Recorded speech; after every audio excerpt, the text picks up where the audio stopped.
Merci de votre fidélité à cette édition hebdomadaire. Nous sommes ensemble pour une heure d'information en rétrospective. Mais pour l'essentiel, retenez que l'ancien président de la République, Jacques-Georges Sandiombi Opango, a été inhumé à Oando, dans le département de la Cuvette. Dans ce journal, nous reviendrons sur les hommages au palais de Congrès en présence du président de la République, Denis Sassou Nguesso. L'écologue sur les 80 ans du manifeste de Brazzaville, on en parle également dans ce journal, sans oublier la célébration de la fête des Saints. Voilà pour l'essentiel de ce journal. Célébration, je vous l'ai dit, de la fête des Saints ce dimanche. Les membres du gouvernement, comme c'est la tradition, ont déposé des gerbes de fleurs dans quelques cimetières ici à Brazzaville, notamment au cimetière du centre-ville et celui de Mukundingwaka. C'était en présence de Vincent de Paul Koubemba et Evrar Ntikasumba. Paroisse Saint-Esprit de Mongali, des fidèles sont venus pour ce jour de la fête des Toussaints. Les croyants se sont souvenus de cet instant au travers d'une messe d'action de grâce. En cette journée de la béatitude, les intentions sont aussi adressées à leur Créateur. Loin de là, au cimetière Mukundingwaka, dans le premier arrondissement de Brazzaville, Makelekele, le ministre de zone économique spéciale, Gilbert Mokoki, est venu pour le rituel des membres du gouvernement du 1er novembre, le dépôt de la gerbe de fleurs en ce jour de souvenir.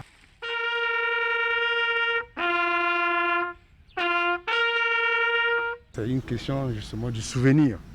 Du souvenir, souvent, on oublie qu'on a perdu des parents. On oublie que ceux qui sont là, ils se sont allés se reposer. Mais nous qui sommes encore restés vivants, nous devons nous souvenir aussi qu'un jour, nous serons là. L'environnement est assez salubre, ce qui n'a pas échappé aux yeux des visiteurs. L'œuvre est de la mairie de Makelekele. Quand j'ai pris mes fonctions, j'avais dit que j'avais deux priorités, la sécurité et la salubrité. Et j'avais convenu à ce que nous nous organisons pour désherber tout le cimetière de Mukundingwaka. Et là, d'ailleurs, je profite de votre micro pour saluer les quartiers, les marchés, les vendeurs des marchés et surtout les croyants, notamment l'église catholique. Et je crois que ce n'est pas fini d'ailleurs. Je crois que de temps en temps, quand nous aurons le temps et les moyens, nous viendrons pour nettoyer ce cimetière parce que c'est un grand cimetière. Et tel que nous l'avions fait, nous avions pratiquement annihilé le banditisme qui s'y produisait d'ailleurs. Autre cimetière, celui du centre-ville.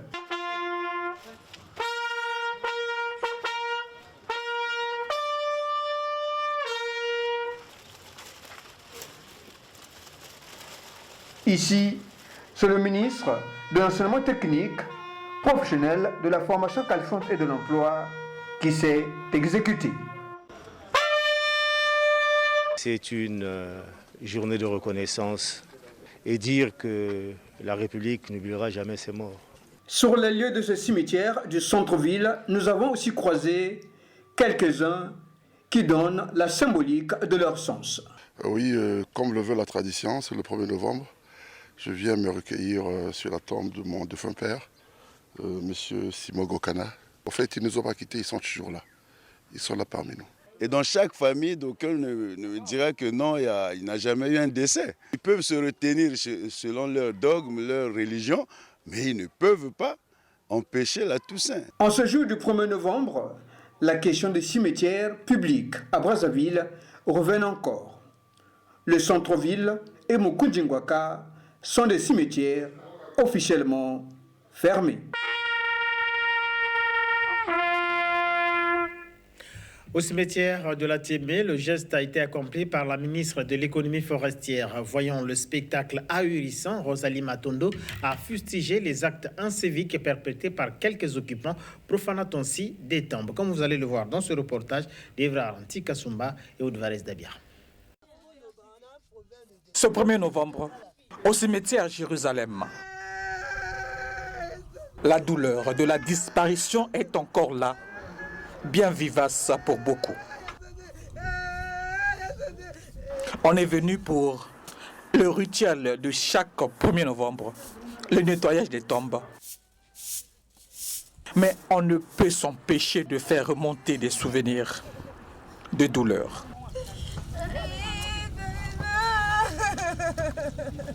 Ici, au cimetière Jérusalem, sont aussi enterrées des victimes de l'électrocution de Kintélé le 1er avril 2020. Et c'est justement à la stèle, érigée en mémoire de ces victimes de Kintélé, que le secrétaire général de la mairie de Kintélé est venu pour déposer la gerbe de fleurs. C'est comme un peu partout. Le 1er novembre, c'est une journée particulière parce que cela nous permet de se remémorer de nos parents que nous avons perdus.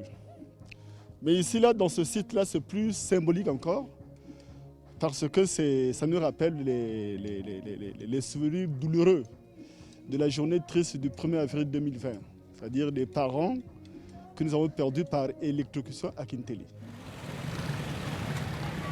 Autre lieu, même geste de nettoyage. Nous sommes ici au cimetière d'Itatoulou. Quelques grincements de dents cependant. Pour certains ici qui ne retrouvent pas jusque-là les tombes de leurs parents. Le drapeau national placé ici leur servait quelquefois de boussole. Plus maintenant. Avant, il y avait un drapeau, il y avait une signe, on savait là partout le drapeau. Mais le premier, il n'y a pas même pas un drapeau. Oui, il y a plus de drapeaux qui sont faits. C'est difficile, il faut mettre le drapeau, c'est une référence. Carrément, s'il y a un drapeau, le drapeau est là-bas. Tu vas carrément, moi je suis comme ça, à gauche ou à l'est, comme ça, ouais, facilement, tu vas trouver ton tombe, c'est tout. La faute leur revient, croient certains, parce qu'ils ne viennent pas trop souvent ici. C'est parce que, bon, ils ne viennent jamais régulièrement ici. Là, si vous venez régulièrement chaque jour de l'an, chaque jour du 1er novembre, en tout cas, vous n'aurez pas de difficulté à retrouver la tombe de vos parents. Très souvent, en ces lieux, les herbes envahissent les environs, qu'il faut s'armer aussi de patience pour se retrouver. Vous avez compris, nous étions là au cimetière Jérusalem et Itatolo dans la commune de Kintélé. Et là-bas, le geste, vous l'avez vu, le geste a été accompli par le secrétaire général de la commune de Kintélé. Rendons-nous cette fois-ci au cimetière de Latimé, où là, le geste a été accompli par la ministre de l'économie forestière, Rosalie Matondo. Voyant le spectacle ahurissant, a critiqué les actes inciviques perpétrés dans cet arrondissement, pour ne pas dire dans ce cimetière, par quelques occupants en profanant des tombes. Suivez ce reportage d'Evran Tikasumba et Odoares Dabia. L'espace date de plus d'un demi-siècle et subit à chaque jour qui passe l'action de l'homme, la profanation des tombes. Phénomène qui ne cesse de subir ce cimetière public dit de la Tiémé. Ici, c'est la disparition des tombes au profit des habitations qui poussent comme des champignons. Ce cimetière a été aussi transformé en un dépotoir public, aire de jeu, quelquefois un rempart pour les fumeurs de chanvre. Bref, le tableau que présente ce lieu de dernier repos pour nos ancêtres ou parents est très sombre. La ministre Rosalie Matondo, qui a honoré la mémoire des morts en ce cimetière de la Tiémé, n'a pas porté de gants pour fustiger cette profanation des tombes constatées. Pour faire honneur à nos aïeux, à nos défunts qui sont partis. Et aujourd'hui, je suis donc l'envoyé spécial du gouvernement pour venir déposer la gerbe de fleurs du gouvernement à cet endroit, au cimetière de la Tiémé.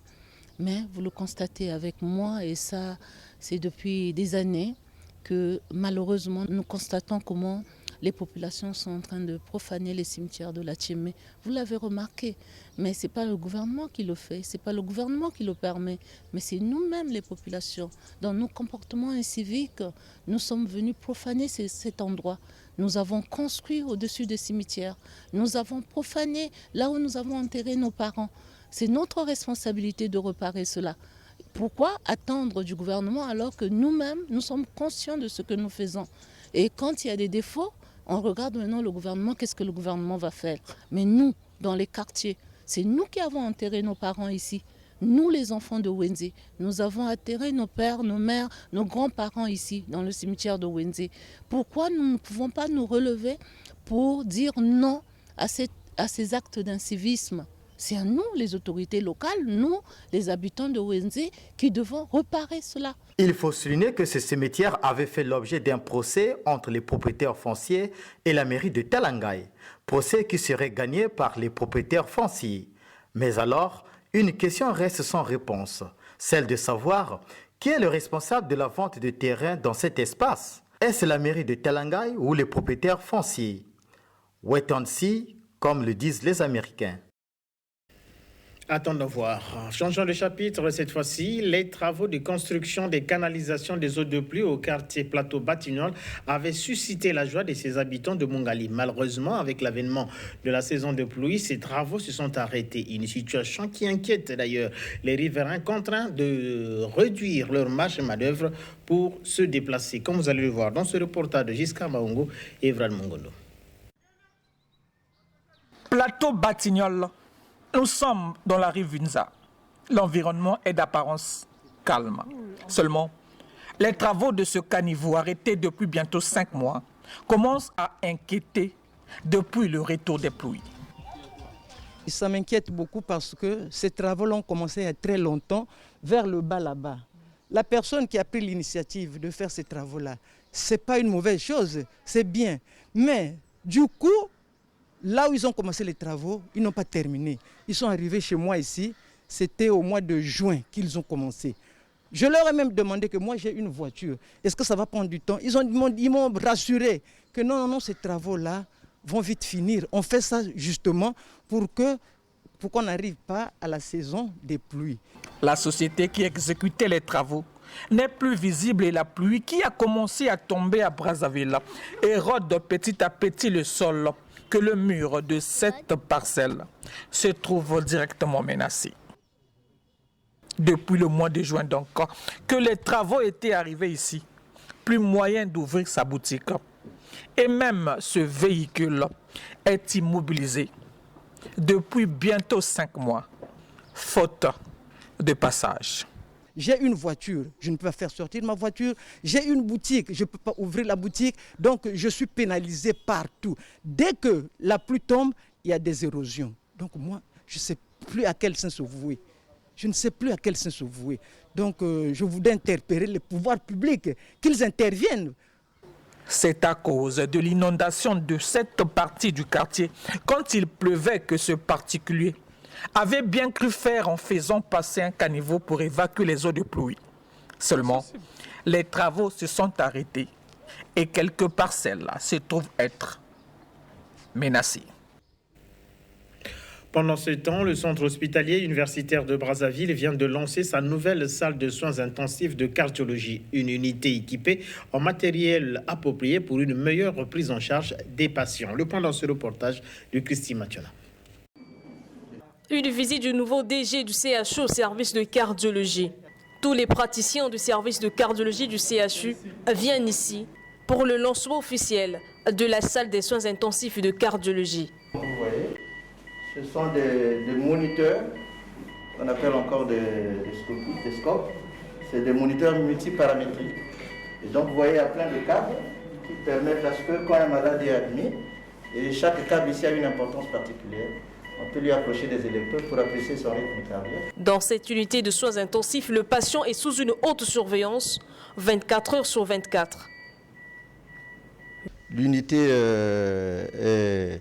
a une capacité d'accueil d'environ 10 lits que nous avons divisés en 2 sous-unités, si je me permets ainsi.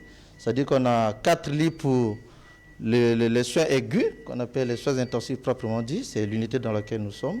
Et puis juste à côté, il y a une sous-unité de 6 lits qui va donc être consacrée à la prise en charge des patients qui sortent au stade aigu. Nous avons des aspirateurs, des concentrateurs d'oxygène. Nous avons un défibrillateur qui est là pour pouvoir parer au plus pressé. Et puis pour le reste, ce sont les médicaments qui vont être complétés au fur et à mesure pour que l'unité fonctionne de façon optimale. Au-delà de cette surveillance électronique, la visite des infirmières et du médecin aux patients reste essentielle. Mais le plus important, c'est le personnel. C'est le personnel pour en prendre charge. Juste à côté, une autre salle. Celle-ci est équipée de 6 lits. Objectif, offrir les soins de qualité aux malades. Rendons-nous à présent à Madingo, dans le département de la Bouinza, pour voir le pléthore dans des salles des classes n'obéissant pas au mot d'ordre lancé par le ministre de l'enseignement primaire, secondaire et de l'alphabétisation sous le respect du nombre d'élèves. 50 dans des salles de classe en cette période de propagation de la Covid-19. Images et commentaires. Si le ministère de l'enseignement primaire, secondaire et de l'alphabétisation a réussi l'organisation des examens d'État et le pari de la rentrée scolaire, un défi cette fois-ci se présente devant lui, celui de la limitation du nombre d'élèves dans les salles de classe pour éviter la propagation du nouveau coronavirus en milieu scolaire. Sur le terrain et notamment à l'intérieur du pays, ce mot d'ordre est difficilement mis en œuvre au regard de la réalité que présentent la plupart de nos écoles, comme ici, au CG Madingo 1, avec des salles de classe pléthoriques de plus de 80 élèves. En effet, le déficit en personnel enseignant et le nombre de salles de classe dont dispose cet établissement public de Madingo ne permettent pas l'applicabilité de cette directive. René Makwango, directeur de cette école, s'explique sur les raisons. Et le DEDEPSA nous avait autorisé que vous allez regarder dans quelle mesure essayer d'adapter vos enseignements, une manière d'observer les mesures barrières à votre façon. Dans nos salles de classe, on peut avoir 80, 100 élèves. Voilà. Maintenant, il y a un réel problème. On veut bien dilater, on a fait une étude ensemble, parce que nous nous sommes retrouvés entre directeurs pour faire une petite étude. Or, dilater les salles de classe, c'est aussi avoir plus d'enseignants, aussi disposer de beaucoup de structures. Or, vous voyez, nous n'avons que 7 salles de classe opérationnelles. Bon, nous avons un effectif de plus de 1300, 1400 élèves. Alors, en dilatant, on aura un réel problème d'enseignants et de structures. Voilà. Je vais prendre un exemple. Dans cette salle, il y a une centaine en classe. Si on dilate en 50-50, ça fait 2 classes. Et quand ça donne 2 classes, c'est donc 2 professeurs. Si on le fait pour tout l'établissement, parce que mon établissement fonctionne en 2 vagues. Voilà. Et dans chaque vague, vous avez la moitié de 1400 élèves. Et reparti, difficile d'avoir une salle de moins de 100 élèves. Voilà. Et quand vous dilatez une vague, vous avez 2 établissements. Et l'autre vague aussi, si vous la dilatez, vous avez 2 établissements. Alors, il faut donc multiplier le nombre de professeurs fois 2. Gêné par notre présence, René Makwango a fait sortir des salles de classe tous les élèves n'ayant pas de bavettes. Il est à noter que le CG de Madingo 1 compte environ 1400 élèves pour 24 enseignants, dont 6 titulaires repartis dans cette salle de classe. Le constat est le même au lycée Victor Makundiolo de Madingo, auquel il faut épingler aussi quelques difficultés décrites dans ce reportage par le proviseur de ce lycée. À Madingo, dans le département de la Bouinza, comme dans la plupart des écoles à l'intérieur du pays, le mot d'ordre du ministère de l'enseignement primaire, secondaire et de l'alphabétisation sur la limitation des effectifs dans les salles de classe fait réfléchir.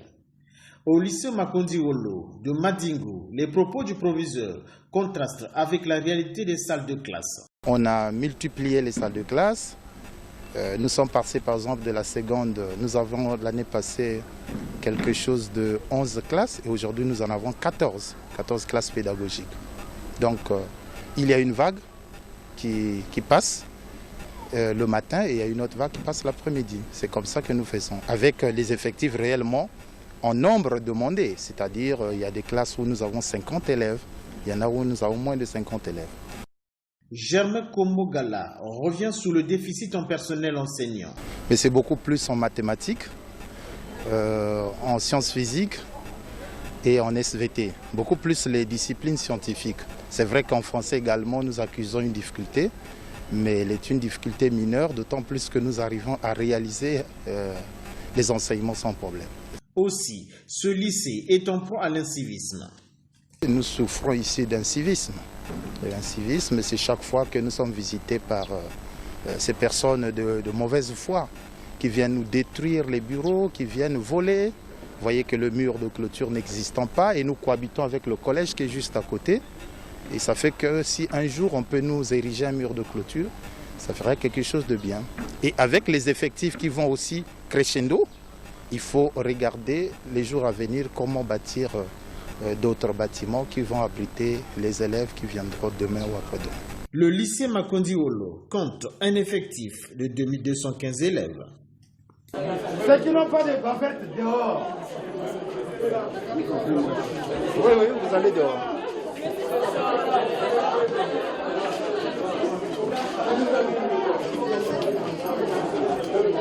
Monsieur, sortez si vous n'avez pas de bavettes.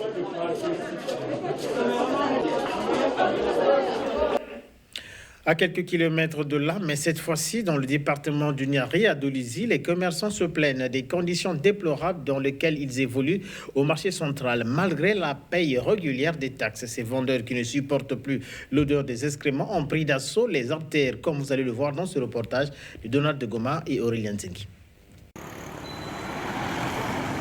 Dans ce marché central de la capitale de l'Or-Vert, les commerçants sont contraints de déménager. Et pour cause, les conditions de vente sont déplorables et ces derniers n'en peuvent plus. Le triste constat fait, plus d'éclairage en raison des réglettes qui ne fonctionnent plus, des odeurs nauséabondes à cause des urines et autres excréments que commerçants et même certains clients déversent ça et là. C'est désagréable parce que le marché a été construit pour notre bien à tous. Non, vu qu'ils sont en train de faire des choses pareilles, c'est mauvais pour notre santé et surtout pour les gens qui viennent souvent manger ici, ils vont fuir cet endroit à cause de l'odorat. Moi je trouve ça vraiment condamnable. Si on trouve ce genre de personnes en route, on peut les arrêter et mettre même en prison. Les gens profitent aussi à faire leurs besoins là où c'est un peu caché. Donc je préfère que le gouvernement et le comité du marché mettent des gardiens par-ci par-là pour essayer un peu de surveiller. Conséquence, le marché se vide de ses occupants habituels qui préfèrent vendre à l'extérieur et parfois à même le sol. Aux autorités de remettre de l'ordre sur le plan sanitaire afin que certains commerçants réintègrent le marché. Ces vendeurs que vous venez de voir dans ce reportage de Donald de Goma et Aurélien Zengi n'en peuvent plus. Outre les odeurs des excréments, ils ont été par ailleurs victimes de vols de leurs marchandises pendant la période de coupure d'électricité dans ce marché. Certains commerçants du grand marché de Dolisie sont désemparés. Ils ont pris coutume de garder leurs marchandises dans ces coffres et parfois même sur leurs propres étalages.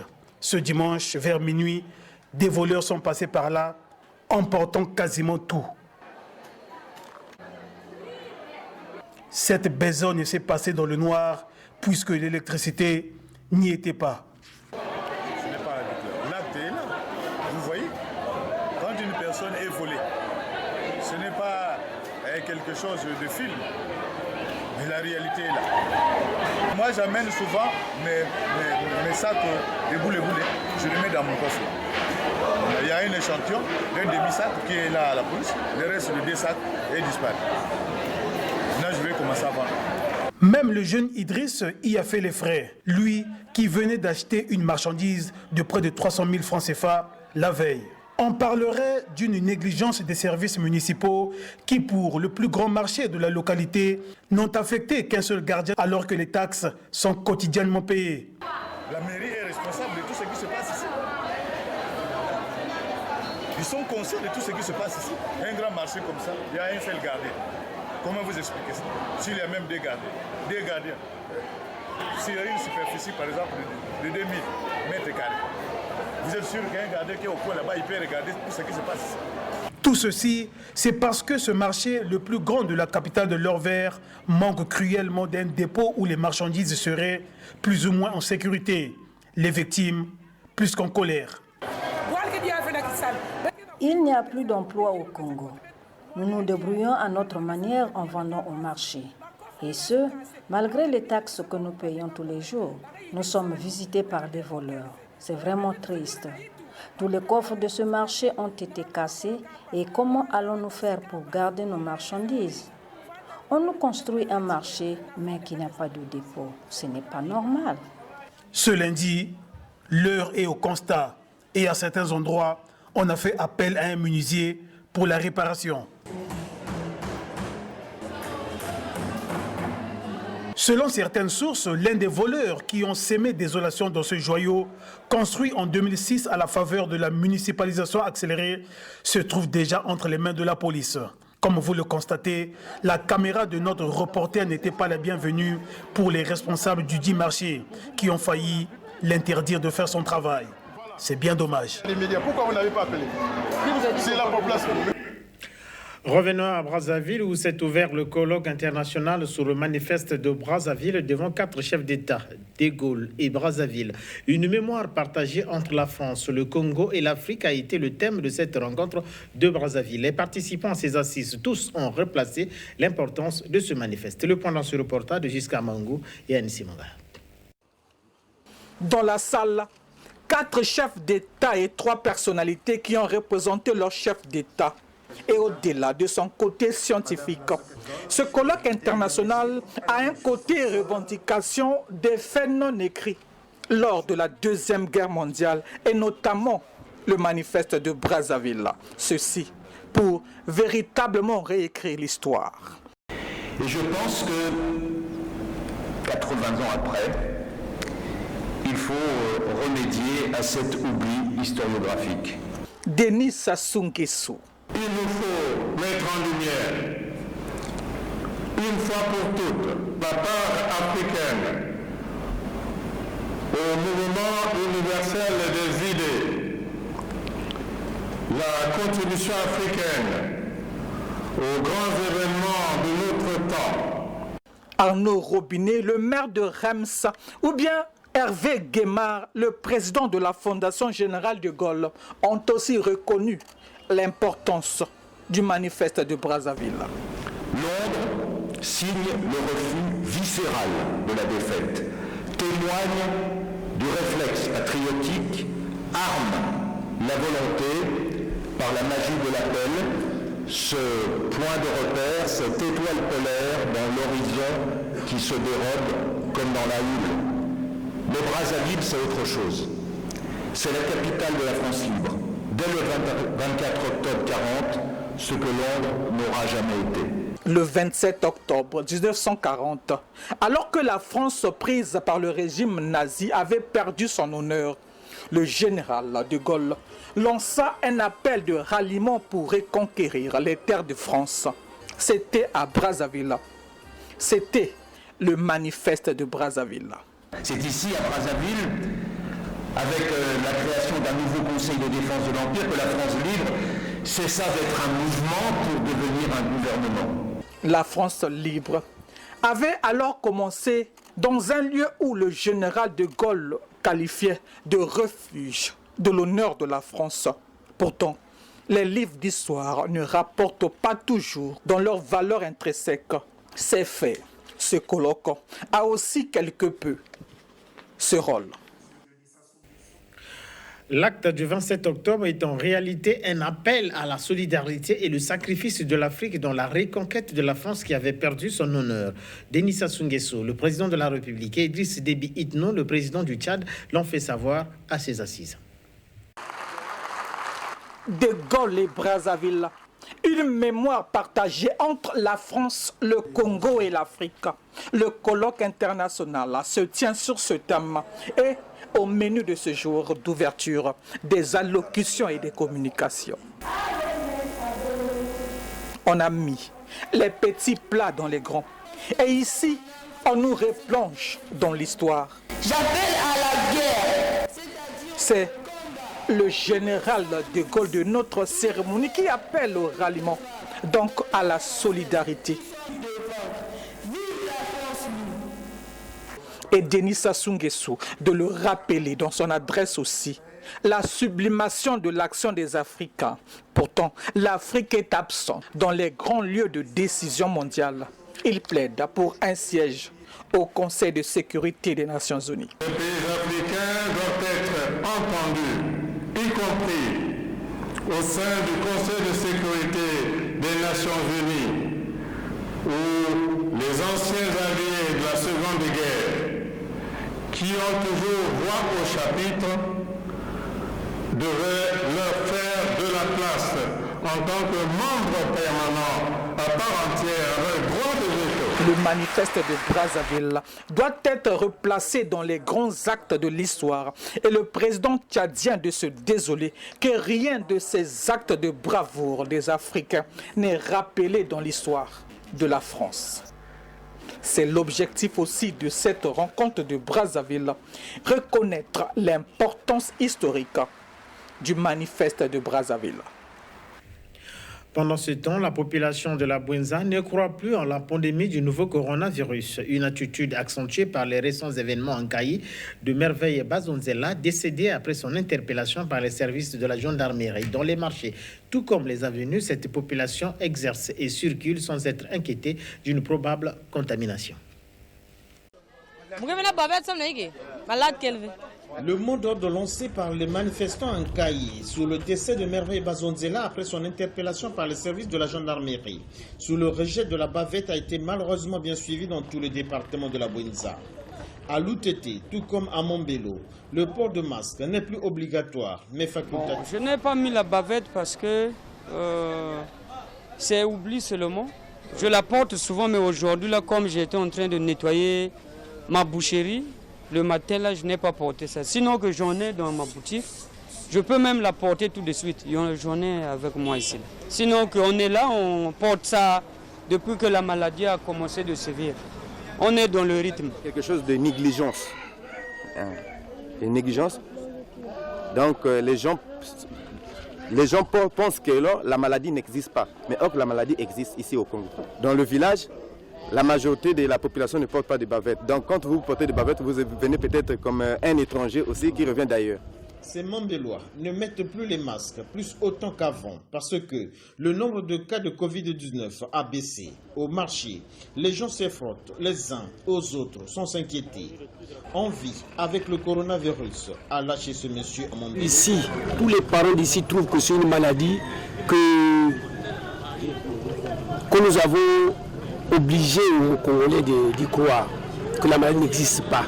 Donc quand vous portez la bavette ici, les gens trouvent que c'est vous qui souhaitez que cette maladie arrive chez nous. Donc nous sommes même gênés. Les gens ne croient pas à la maladie. Et surtout que quand ils ont encore appris qu'en Cailly, il y a eu un gendarme qui aurait... Et Cailly a désiré ne porte plus les masques. En tout cas, tout le monde se dit, ils ne croient pas à la maladie. Surtout ça. Il y a ceux qui mettent leur masque, d'autres non. Certains le mettent juste sous le menton. Impossible de respecter la distance de 1 mètre. Le constat est réel. C'est dû simplement aux événements qui se sont produits en Cailly, qui a produit un effet de contagion dans notre localité. Donc quand vous quittez un Cailly jusqu'ici, en passant par Madingou, Bouansa, jusqu'ici, eh bien ça a créé comme un effet de contagion. Et c'est pourquoi vous constatez que à la date d'aujourd'hui, là, il y a eu comme un relâchement. Nous sommes déjà venus ici plusieurs fois pour faire la sensibilisation sur le port du masque, sur l'observation des mesures barrières pour éviter, pour limiter la propagation de la pandémie de coronavirus. Mais nous avons un petit souci ici, c'est qu'on a peu d'artisans qui fabriquent les masques. Il est à noter que le district de Loudima, dans le département de la Bouenza, compte 33 000 habitants.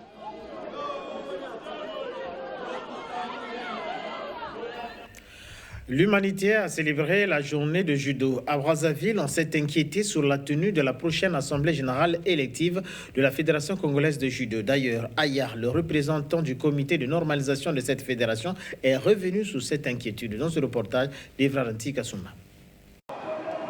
Si, sous d'autres cieux, la journée mondiale du judo se célèbre dans un climat de sérénité inébranlable, au Congo, celle-ci se célèbre comme à l'accoutumée, sous fond de crise.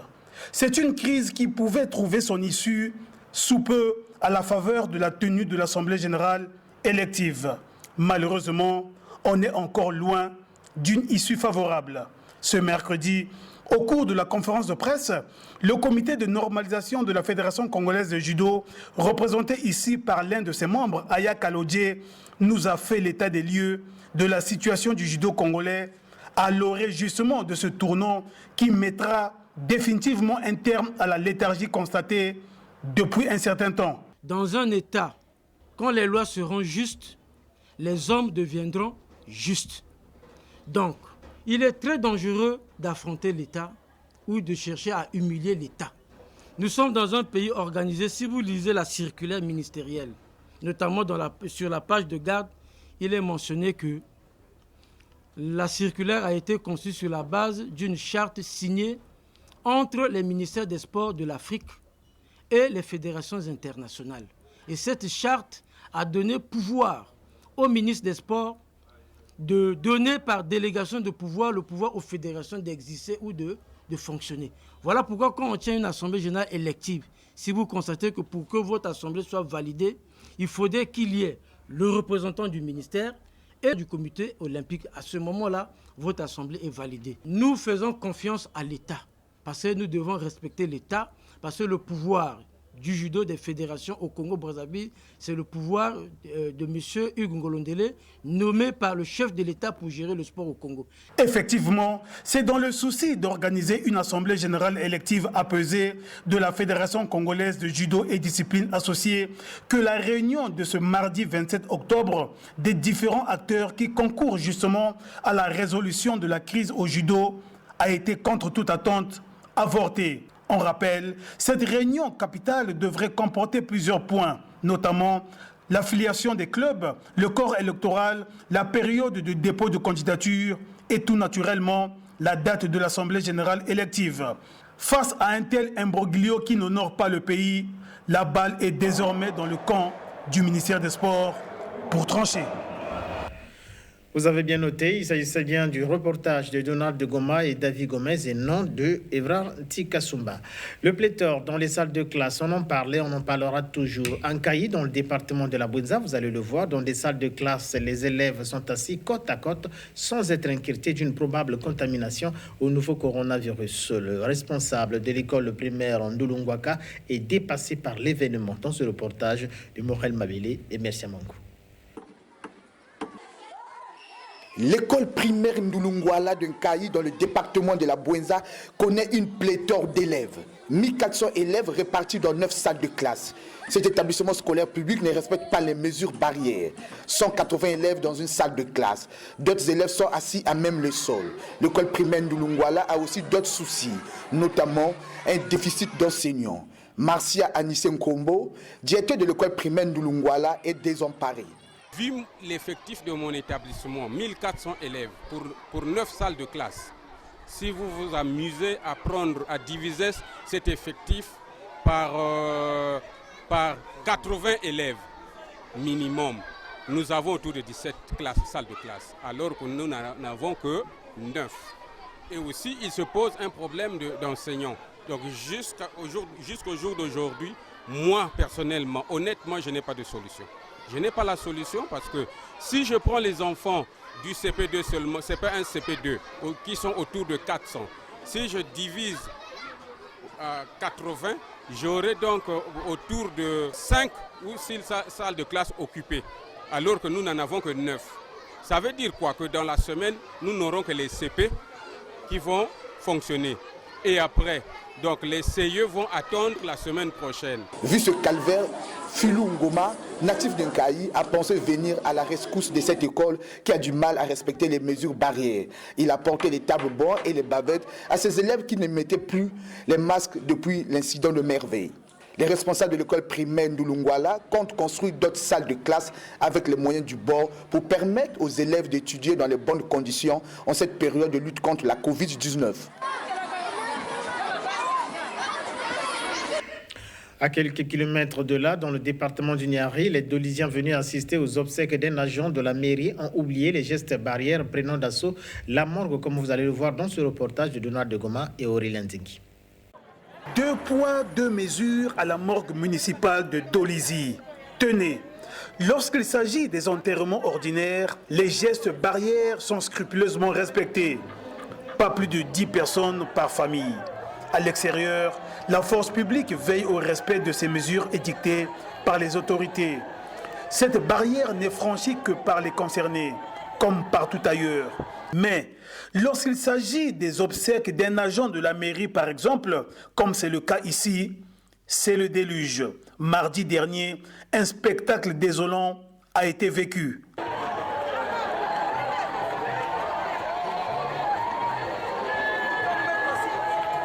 C'est une foule qui prend d'assaut la cour de la morgue, foulant ainsi aux pieds les gestes barrières.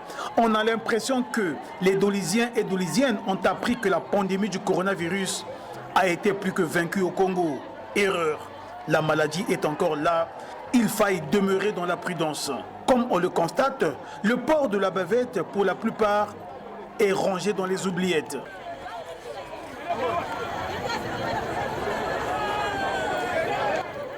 Les masques, ils en ont, sauf qu'ils ne les ont pas portés, mais ils ont au cou. Et certains au montant.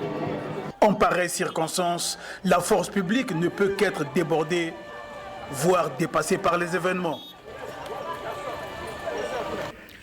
La dépouille de l'ancien président de la République, Jacques-Joachim Yombi Opango, est arrivée jeudi dans la capitale et a été conduite au Palais des Congrès où les différentes personnalités autour du président de la République, Denis Sassou Nguesso, lui ont rendu un dernier hommage. Anse Mongala, jusqu'à Mango. L'instant est solennel et l'événement historique.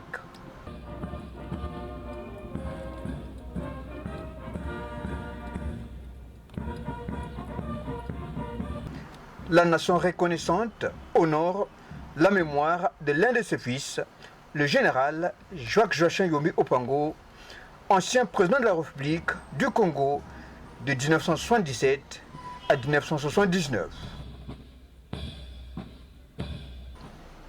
C'est aux couleurs de la nation, porté par des officiers issus des différents corps, que le corps sans vie du général passe pour la dernière fois sous le tapis rouge, au rythme de la fanfare.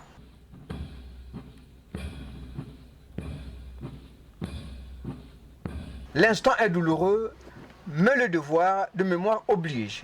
Firmin Aïssa, vice-premier ministre, a pendant une bonne trentaine de minutes peint la vie et l'œuvre de l'illustre disparu. Né en 1939 à Fort-Roussé, actuel Owando, il a eu une riche expérience partagée entre sa vie militaire et sa vie politique. Général en janvier 1978, c'est le 6 avril 1977 qu'il devient président de la République du Congo. Rigueur, excellence et travail bien fait, telles sont les qualités qui ont qualifié Jean-Jacques Joachim Yombi Opango. L'homme est militaire dans l'âme et dans la chair, dévoué tout entier à son métier, pétri de discipline et de rigueur, dégageant toujours vigueur et détermination, élégant dans son uniforme qui sur lui rehausse un peu plus encore le prestige de son statut. Le commandement est sa seconde nature. Il exerce avec une énergie peu commune, aidé en cela par sa voix de stentor qui fuse en cascade et qui tranche sur tout. On n'a pas besoin d'avoir avec lui un long commerce pour se rendre compte que Jacques-Joachim Yombi Opango est un vrai soldat, un chef. Après cette peinture faite de l'homme par le vice-premier ministre, le chef de l'État, Denis Sassou Nguesso, accompagné de son épouse, dépose la gerbe de fleurs devant la dépouille de l'illustre disparu.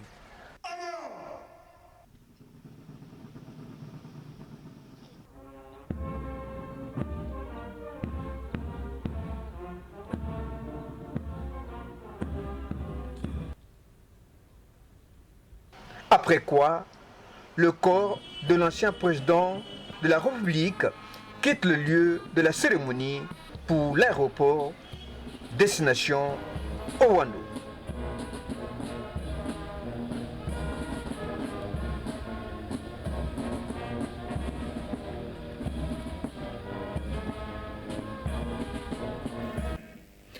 Avant le palais du Congrès, la dépouille de l'ancien enfant de troupe a été exposée à la stèle des Haïtés où ses frères d'armes lui ont rendu un hommage mérité. Donald de Goma. Comme la République reconnaissante qui rend hommage à ses dignes fils, L'association des anciens enfants de troupes du Congo également a voulu emboîter le pas à la République. Ce vendredi, jour d'adieu, c'est à leur lieu mythique, la stèle des AET, que les anciens enfants de troupes du Congo se sont donné rendez-vous pour un hommage bien mérité à l'ancien Jacques-Joachim Yombi Opango, matricule 109 de la promotion Sergent Crochon. Il est exactement 9h50 lorsque la dépouille de celui qui fut aussi ancien chef de l'État est arrivée à cette stèle dont il a été l'un des architectes en 1996. Ceci sous le rythme de la fanfare.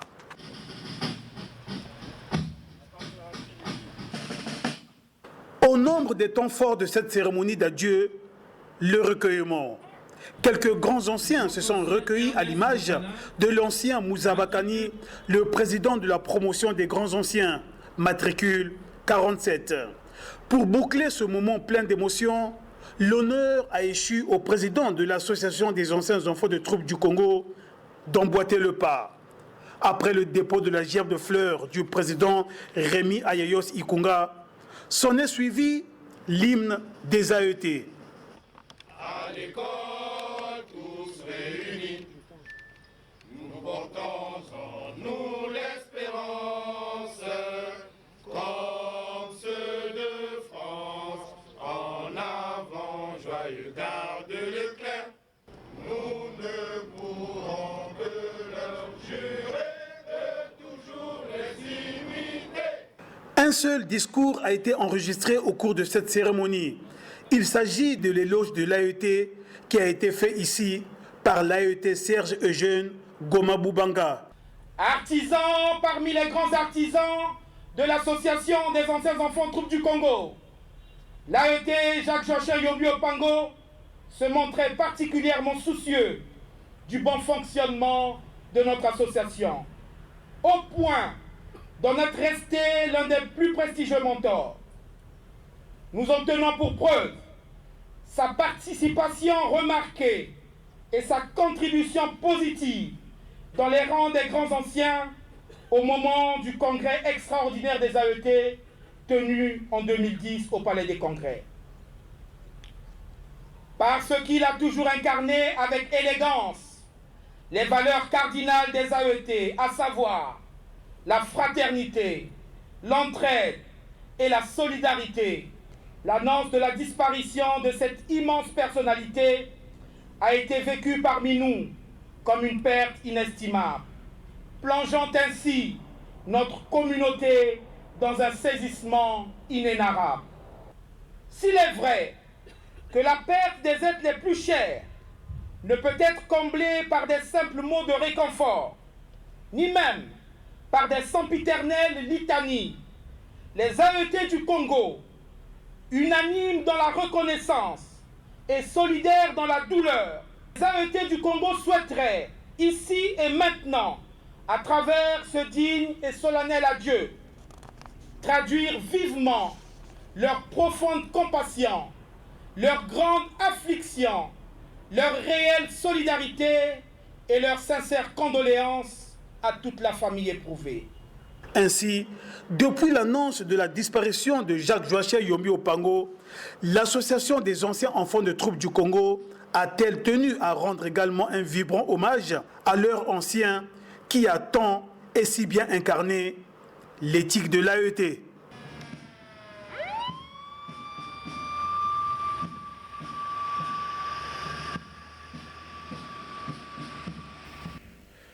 Deux malfrats qui s'illustrent dans le tripotage et la vente des compteurs de la Société Énergie électrique du Congo, moyennant une certaine somme d'argent, ont été interpellés par les services de police.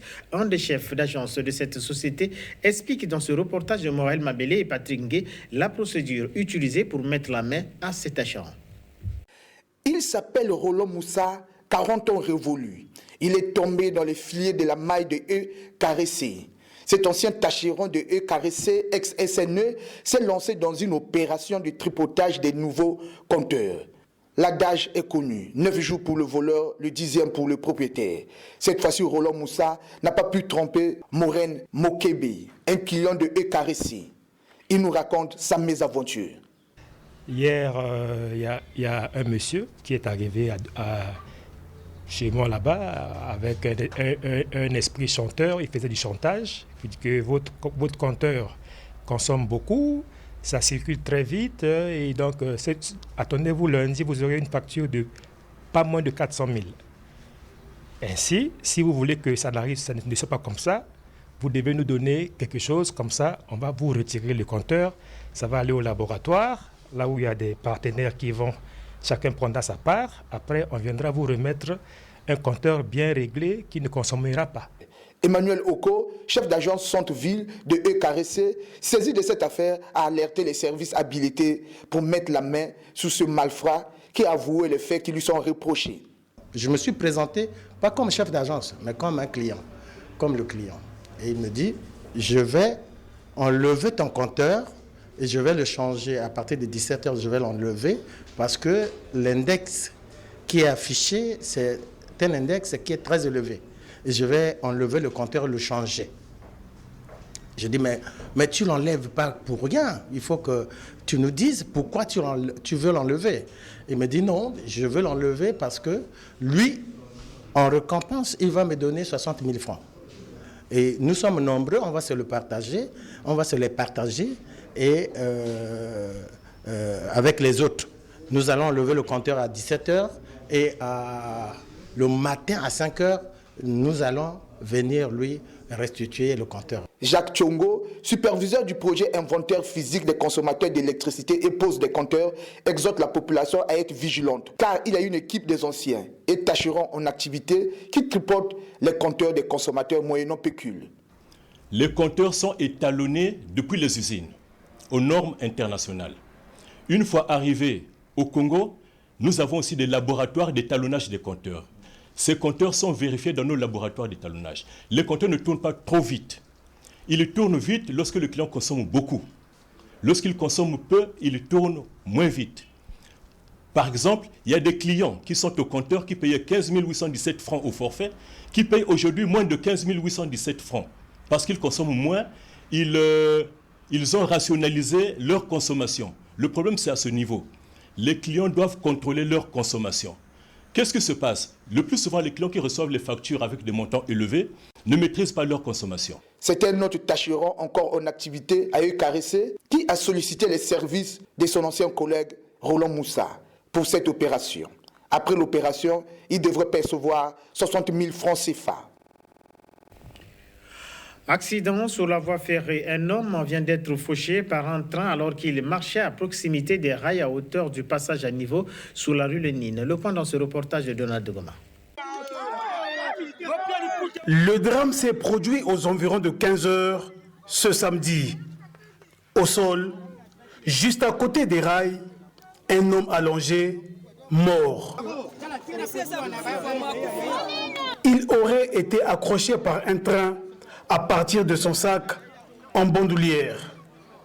Alors qu'il marchait le long des rails, son sac en bandoulière, un des garde-fous des wagons de 21 mètres, a touché malencontreusement son sac, qu'il a entraîné ensuite, lui arrachant le bras. Il s'agit d'un quadragénaire dont l'identité n'est pas encore connue. Le corps mutilé a été transporté directement à la morgue par les services des pompes funèbres.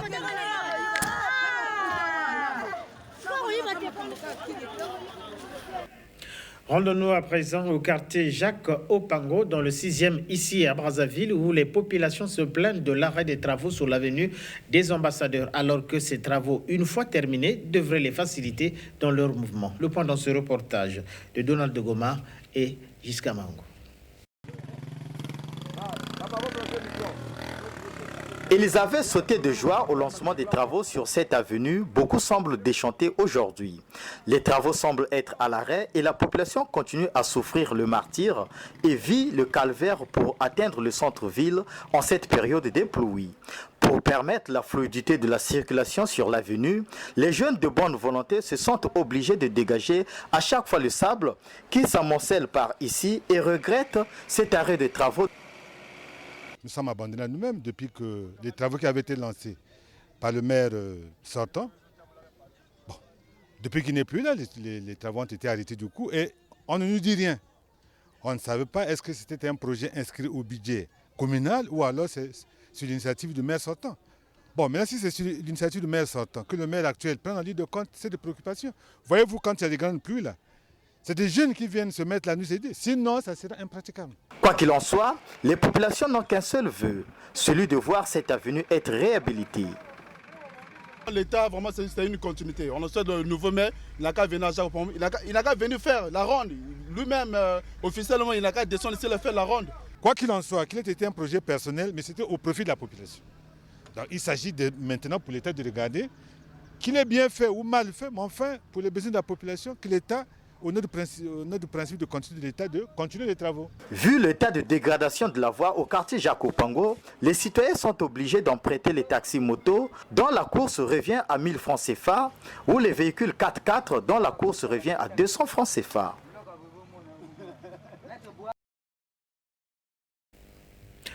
Et puis le sélectionneur du Diable Rouge a publié officiellement la liste des joueurs convoqués pour la double confrontation avec les Eswatini pour les comptes des éliminatoires de la Coupe d'Afrique des Nations de football Cameroun 2021. Evra Ranti-Kasumba. 27 joueurs sont convoqués par le sélectionneur du Diable Rouge du Congo, Candido Valdo, pour la double confrontation Congo-Eswatini, prévue les 12 et 16 novembre prochains. Double confrontation pour les camps des éliminatoires de la Coupe d'Afrique des Nations de football Cameroun 2021. Dans les cages, les 3 gardiens sont revenus, Christopher Mafumbi, Joey Ombanza et Chancel Massa. De la défense à l'attaque, en passant par le milieu de terrain, les anciens sont là. Dimitri Bisseki de l'AS Auto, Mavi Tibota, actuel sociétaire du club de Lugodoret de Bulgarie, Chevi Bifuma de Shenzhen FC en Chine, Merveille Ndoki feront aussi partie de l'expédition. 7 sur cette liste de Candido Valdo feront leur première avec les Diables Rouges. Il s'agit de Tsuka Tozi Ravi de Helsingborg de Suède, Mwanza Prince de l'AS Auto, Maziko Bradley de CSKA Sofia de Bulgarie, Eloy Awet Emerson de Veljek Beka, club de Danemark, Makuta Gaius de Bérol de Bulgarie, Tomanzoto Borel du DSMP de la RDC et enfin Massanga Chondrel de l'AS Auto. Une équipe qui devrait tout faire pour arracher les points à Brazzaville le 12 novembre comme au match retour. Cependant, une question taraude les esprits. Tous les retenus répondront-ils présents à l'appel du sélectionneur Valdo dans ce contexte du coronavirus? Moi, il faut que je regarde, il faut que je cherche vraiment savoir qui joue, qui ne joue pas, s'ils sont mis de la santé, s'ils ne sont pas blessés, dans cette base-là. Et après, j'ai beaucoup de confiance à les joueurs que j'ai mis sur la liste. On peut faire vraiment quelque chose de différent. Autre sélection engagée en compétition africaine, c'est celle de Diable Rouge A'. Jusqu'ici, les préparatifs se poursuivent pour cette équipe, a déclaré Barthélemy Ngansono, sélectionneur des Diable Rouge A'. Nous avons commencé avec Auto. Demain, on sera avec l'Étoile du Congo et on va continuer à multiplier ce genre de rencontres entre nous ici et pour que, en attendant que on puisse nous trouver quelques matchs au niveau de l'extérieur. Au cours d'une réunion avec la Fédération congolaise de football ce vendredi, les 2 entraîneurs ont rassuré être en bonne voie pour aborder leurs échéances respectives. La Coupe d'Afrique des Nations de football et le Championnat d'Afrique des Nations de football. Voilà, c'est par la publication de cette liste des Diables Rouges prenant part aux éliminatoires de la Coupe d'Afrique des Nations de football au Cameroun 2021 que nous refermons ce journal. Merci d'avoir été avec nous. On se retrouve le week-end prochain. Entre-temps, ce lundi 20h30, vous serez en compagnie de Christy Mathiona.